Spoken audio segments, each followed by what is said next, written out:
कर्म भले बिगड़ जाए लेकिन भजन कभी नहीं बिगड़ सकता। भजन जो करोगे वो आपको जरूर वो काम वक्त आने पर काम देगा।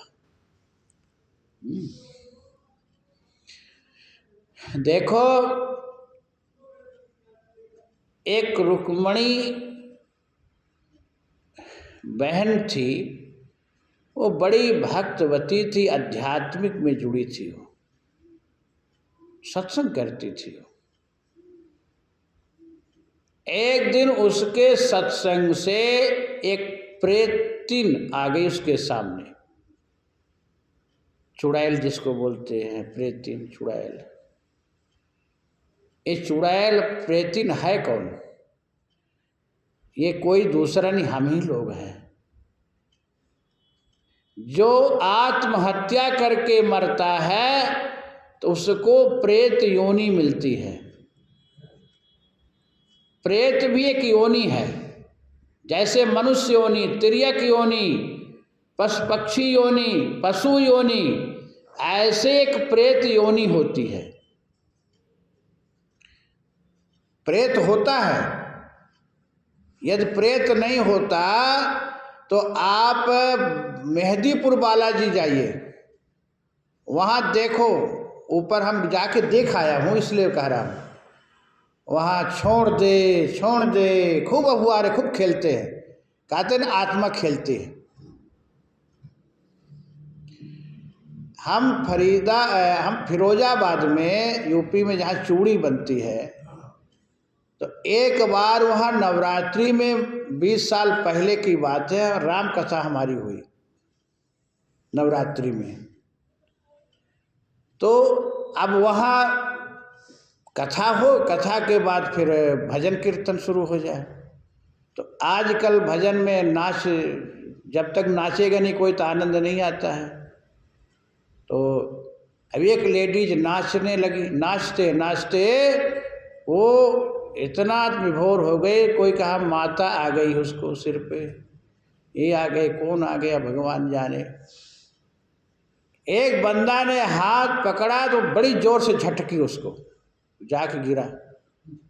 आप तो सब लोग कहे महाराज कुछ करो, महाराज हम क्या करें। तो माता जी का स्वरूप रखा था नवरात्रि में, और लोटा में फूल, गुड़हल का फूल, माता जी को गुड़हल का फूल बहुत प्रिय है, गुड़हल का फूल रखा था। उसी जल से हम उसको माता जी के मंत्र द्वारा छींटा दिए और वो शांत हो गई। ये सच्ची घटना बता रहा हूँ, कोई वो नहीं। तो ये देखो, जो दूषित आत्मा है वो आ जाते हैं। वो किस लिए आते हैं? वो इसलिए आते हैं कि हमारा उद्धार करो, हमारा कल्याण करो। कैसे कल्याण होगा? क्योंकि जीते जी तो तुम कथा सुने नहीं, सत्संग किए नहीं, भजन किए नहीं, धर्म कर्म किए नहीं। अब मरने में जब प्रेत योनि में चले गए तब आपकी विवेक खुली। जब तक हम कहोगे कि भजन करो भाई, कीर्तन करो, सत्संग करो, दान पुण्य करो, ये हम अपने लिए नहीं कहते हैं, ये हम सबके लिए कहते हैं कि प्रेत योनि में ना जाओ। अच्छे कर्म का अच्छा नतीजा, बुरे कर्म का बुरा नतीजा। ये कर्म भूमि है, ये भारत भूमि भोग भूमि नहीं है, कर्म भूमि है। इसलिए भगवान गीता में अर्जुन को कहते, कर्मण्ये वाधिकारस्ते मां फलेषु कदाचन, कर्म कर तू, तेरा कर्म करने में अधिकार है, फल में नहीं। कर्म कर। तो अच्छे धर्म कर्म नहीं करोगे तो तुम्हारा उत्थान नहीं होगा, पतन हो जाएगा, नरक में चले जाओगे। और जो आत्महत्या करके मरता है, कहता ना यहाँ बहुत दुख है। अरे अब तो चलो जमाना अब आ गया, बहू का जमाना आया है, पहले सासू का जमाना रहता था। गाँवों में सासू का अर्थ जानते? सासू जो सांस ना लेने दे, काम कराते कराते उसको सासू कहा जाता था, सासू। अब आजकल के बहू ऐसे ऐसी बहू आ गई कि सासुएं डर जाती है। वह तो बात का, अब पहले के बहू डरती थी सास के सामने। तो अब आजकल ज़्यादा कुछ कोई बोल दे, बस हम तो फांसी में झूल जाएंगे जी, हम तो गोली खा लेंगे, हमको बड़ा दुख है, बड़ा कष्ट है, आग लगा लूँगी। अच्छा, यहाँ बड़ा कष्ट है आपको, आग लगा लिए, फांसी में झूल गए, गोली खा लिए, तो क्या स्वर्ग में इंद्र का सिंहासन खाली है आपके लिए? जाके वहाँ झूला झूलोगे? वहाँ तक पहुँचे नहीं पाओगे, यहीं भटकोगे, यहीं तुम्हारी आत्मा भटकेगी, और इससे ज़्यादा दुख मिलेगा आपको। जो आत्महत्या करता है दुख के कारण, उसको और यहाँ भटकना पड़ता है। भागवत में आया है, धुंधकारी ने क्या कह रहा, हे भैया ये प्रेत पीड़ा विनाशनी, ये प्रेत पीड़ा कष्टदायी है, आप इससे उद्धार करो, मुक्ति दिलाओ, कैसे भी हो। सबसे ज़्यादा कष्ट प्रेत योनि में होता है। ना तो तुम बोल कुछ पाओगे, न चल पाओगे, कुछ खा भी, तुम्हारा मुख भी, प्रेत का मुख भी सुई के नोक के बराबर होता है, सुई में जैसे नोक होता है। और जहाँ जाओगे पंडा पुजारी गड़ा देंगे, फिर भागोगे, कहाँ जाओगे? इसलिए कभी भी आत्महत्या नहीं करनी चाहिए। बोलो राधे राधे। अरे हम भी पढ़ते थे 10वीं में, मैथ में सप्लीमेंट्री आ गए, तो जब हमारे माता पिता डांटने लगे तो रात में हम भी सोचे रस्सी लगा के झूल जाऊं। सच्ची बात बता रहे, लेकिन पता नहीं भगवान कहाँ से हमको कहाँ पहुँचना था, यहाँ आना था, वो बचा लिए।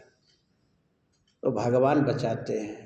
प्रेत योनि सबसे दुखदाई है, इसलिए कभी भी ऐसा नहीं करना चाहिए। एक बार ये जीवन मिल गया, मनुष्य का तन बड़े भाग्य से 84 लाख योनि भटकते भटकते, कितना कर्म धर्म करने के बाद, और इसको हम अपने हाथ से इसे गवा दिए, तो प्रेत योनि में कई वर्षों तक भटकेंगे।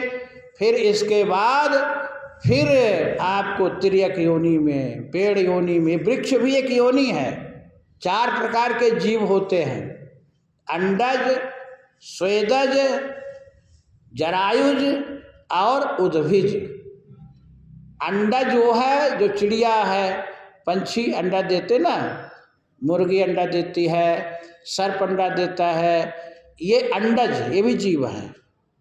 अंडज। स्वेदज जो पसीना से होते, कपड़े ना धो, नहाओ ना, तो खटमल जो ये सब पसीने से होते, ये भी जीव हैं। मच्छर ये सब इसी में आते हैं, अंडज, स्वेदज। और जरायुज जो स्त्री पुरुष संसर्ग से होते, जरायुज है। और उद्भिज जो पेड़ मतलब जमीन खोद के ऊपर आते हैं, वो कौन है? उद्भिज। ये 4 प्रकार के जीव 84 लाख योनि में भटकते हैं। तो वो रुक्मणी बाई जो थी, बड़ी भक्ति थी, आध्यात्मिक में थी, तो उसके सामने वो प्रेतिन खड़ी हो गई और वो हाथ जोड़ के कहे कि हमारा उद्धार करो, कैसे भी हो, हमारे नाम से भागवत कथा रखवा दो, जिससे मेरा उद्धार हो जाए। देखो, प्रेत योनि में चले गए तो और कोई साधन नहीं है, केवल भागवत महापुराण यही उद्धार कर सकता, अन्यथा नहीं। भागवत महापुराण ऐसा ग्रंथ है कि दोनों में सुना जाता, जीते जी भी और मरने के बाद भी। प्रेत योनि में चले गए तो भागवत ही छुटकारा दिला सकता है। ये हम नहीं कह रहे, गोकर्ण जी ने सूर्य भगवान को अर्घ्य देते थे, जल अर्पण करते थे, तो गोकर्ण जी जब सूर्य भगवान को जल दिए तो सूर्य भगवान का रथ रुक गया। सूर्य भगवान ने कहे, गोकर्ण आज तुम्हारे अर्घ से मेरा रथ रुक गया, क्या चाहते हो? गोकर्ण जी ने कहे कि गया में पिंडदान करने से जिसकी मुक्ति नहीं होती उसके लिए क्या उपाय है? तो सूर्य भगवान कहे कि श्रीमद्भागवतान मुक्ति सप्ताहं वाचनम कुरु इति सूर्य वचः सर्वे धर्म रूपम तु विश्रुतम। श्रीमद्भागवतान मुक्ति ही, श्रीमद्भागवत मुक्ति देने के लिए गर्जना कर रहा है।